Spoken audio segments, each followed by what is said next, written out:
नमस्कार, राधे राधे, जय श्री राम। दोस्तों, सामाजिक प्रेरणा क्या है? सामाजिक प्रेरणा वो है जो हम मनोवैज्ञानिक रूप से सीखते हैं, चाहे वो सामाजिक रूप से सीखते हों, चाहे पारिवारिक रूप से सीखते हों, चाहे हम अपनी संस्कृति से सीखते हैं। मतलब मनोवैज्ञानिक रूप से हम जो कुछ भी सीखते हैं, चाहे समाज में रह के, परिवार में रह के या अपनी संस्कृति से, वही होती है सामाजिक प्रेरणा।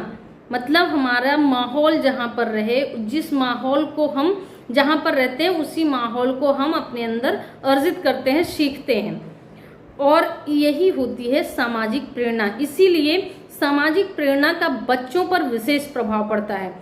इसीलिए कहा जाता है कि बच्चों को उचित माहौल देना चाहिए, अच्छा माहौल देना चाहिए, क्योंकि जिस माहौल में, जिस परिवेश में रहते हैं बच्चे, वही सीखते हैं और इसका उन पर विशेष प्रभाव पड़ता है। लेकिन कभी कभी होता क्या है कि हम अनजाने में भी, इनडायरेक्ट में भी कुछ गलतियां कर बैठते हैं। जैसे कि अगर आप कारोबारी हैं या जॉब कर रहे हैं, तो आप सोचते हैं कि अब हम घर चल रहे हैं तो रेस्ट करेंगे। वहीं पर घर पे जो महिला है वो सोचती है कि अब घर पे आ रहे हैं तो कुछ समय बच्चों को देंगे और हम थोड़ी देर फ्री होके अपना काम करेंगे। वहीं पर माता पिता हैं तो वो सोचते हैं कि अब आ गए हैं तो हमारा टाइम है, इस टाइम पे हमें तुरंत भोजन मिलना चाहिए और हमें आराम मिलना चाहिए। तीनों लोगों का सोचना अपनी जगह सही है, लेकिन देखिए ये बच्चों पर बुरा असर कैसे डालता है। पिताजी के पास बच्चा पहुंचता है आते ही, और पिताजी उस पर क्या चिड़चिड़ा उठते हैं कि थोड़ी देर रेस्ट हमें नहीं करने देते हो, हम थके हारे हैं।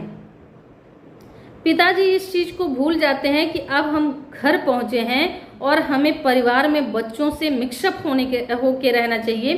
थोड़ी देर के लिए सब कुछ, ऑफिस का कार्यभार या कहीं का कुछ भी हो, उसे भूलकर केवल बच्चों में मिक्सअप होना चाहिए। चाहे वो बच्चे शिक्षा ग्रहण करने वाले हों और चाहे वो छोटा बच्चा खेलने वाला हो, बच्चों के साथ थोड़ी देर मिलना चाहिए। लेकिन उस फ्रस्ट्रेशन में, उस इरिटेशन में वो चाहते हैं कि हम थोड़ी देर रिलैक्स रहें, आराम से रहें और हमें कोई डिस्टर्ब ना करे। वहीं पर उसी बच्चे के सामने महिला आके बोलती है, माँ आके बोलती है कि पूरे दिन इन लोगों से हम परेशान हो चुके हैं, थोड़ी देर अपने बच्चों को आप संभालिए। या बच्चे पढ़ने बैठे हैं, हमने इतना कर लिया है, इतना देख लिया है, ये चीज़ इन्हें करना है, अब आगे आप देख लीजिए। उस पर मम्मी पापा में थोड़ी बहुत झड़प, तब तक दादी जी आ जाती हैं। दादी जी भी यही वर्ड बोलती हैं कि हमारा समय हो गया है, तुम लोग कचरवा मत फैलाओ और हमें भोजन दो, नींद आ रही है। तीनों लोग अपनी बातों पर सही हैं, कोई गलत नहीं है, लेकिन जिस सिचुएशन में बात कर रहे हैं वो गलत है।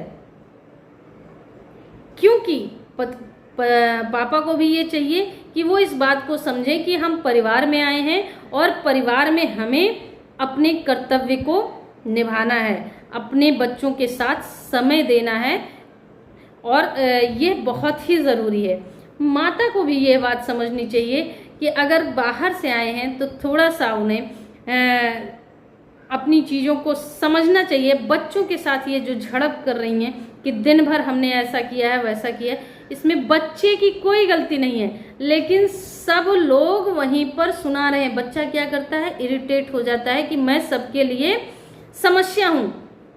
ऐसी स्थिति न बनाइए, क्योंकि इससे बच्चों पर बहुत बुरा असर पड़ता है और बच्चे फिर एकांत खोजने लगते हैं, और यही बच्चे जो है हमेशा बहुत बड़ी गलतियों के शिकार बन जाते हैं। तो इसलिए आप लोग बच्चों को सही माहौल दीजिए, जाने अनजाने में ऐसी गलतियां मत करिए।